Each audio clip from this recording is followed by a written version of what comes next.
I am the Tofu Golem. Please enjoy the video. You begin by assembling the essentials so you can act immediately. Verify EIN, formation docs, and recent bank statements. Once done, reconcile receivables and payables to aim for a zero balance. Next, notify partners or members and document formal approval. This creates authority to proceed.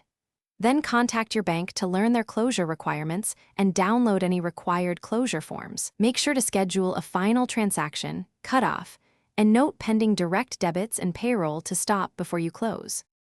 Once the account balance is reconciled, focus on settling every obligation so closure is clean.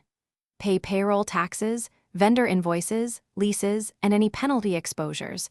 Request final statements in writing and retain receipts. Then cancel merchant services, subscriptions, and automatic transfers. Make sure to clear chargeback windows before you terminate payment processors. Finally, prepare and file final tax returns and issue Form 1099, where applicable. This avoids future liabilities and gives you confirmation that tax authority. You finish by formally closing the account and preserving proof.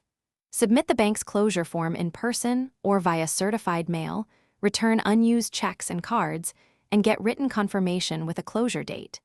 Then cancel business licenses and update IRS and state registrations so no new notices arrive.